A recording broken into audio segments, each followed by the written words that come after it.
શરીર માટે આ સફેદ વસ્તુઓ ખૂબ જ નુકસાનકારક છે. આજકાલ બદલાતી જીવનશૈલી અને ખરાબ ખાવાની આદતોને કારણે ખોરાકમાં પોષક તત્વોનો અભાવ જોવા મળી રહ્યો છે.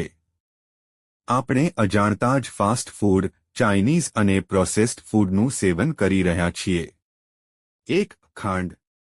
સફેદ ખાંડને ખાલી કેલરી કહેવામાં આવે છે કારણ કે તેમાં કોઈ પોષક તત્વો હોતા નથી. શરીરમાં પ્રવેશતા જ તે ગ્લુકોઝ અને ફ્રુક્ટોઝમાં તૂટે છે.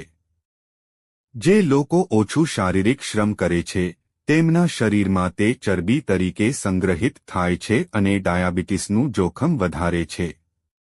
આ ઉપરાંત તે લીવર સમસ્યાઓ, ઇન્સ્યુલિન પ્રતિકાર, દાંતની સમસ્યાઓ અને કેન્સર જેવા રોગો સાથે પણ સંકળાયેલું છે.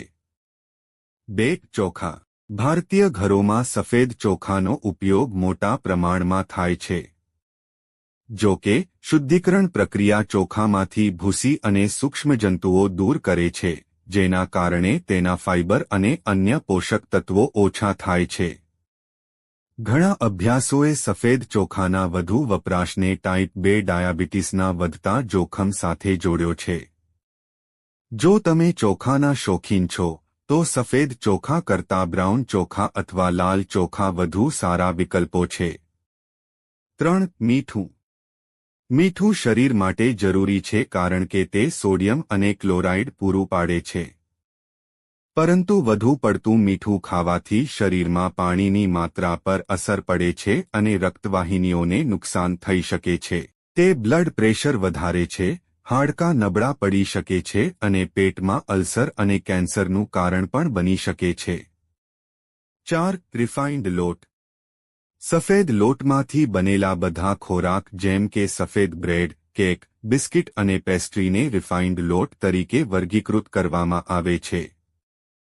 ઘઉંના લોટને રિફાઇન્ડ કરવાની પ્રક્રિયા તેના ફાઇબર, સારા ચરબી, વિટામિન, ખનિજો અને ફાઇટોન્યુટ્રિયન્ટ્સ દૂર કરે છે. એટલે કે ઘઉંને રિફાઇન્ડ લોટમાં રૂપાંતરિત કરવામાં આવે ત્યાં સુધીમાં તેમાં હાજર લગભગ તમામ પોષક તત્વો ખોવાઈ જાય છે.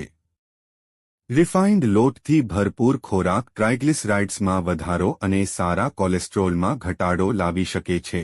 તે ગર્ભાવસ્થા દરમિયાન ઇન્સ્યુલિન પ્રતિકાર અને ટાઇપ 2 ડાયાબિટીસનું જોખમ પણ વધારે છે.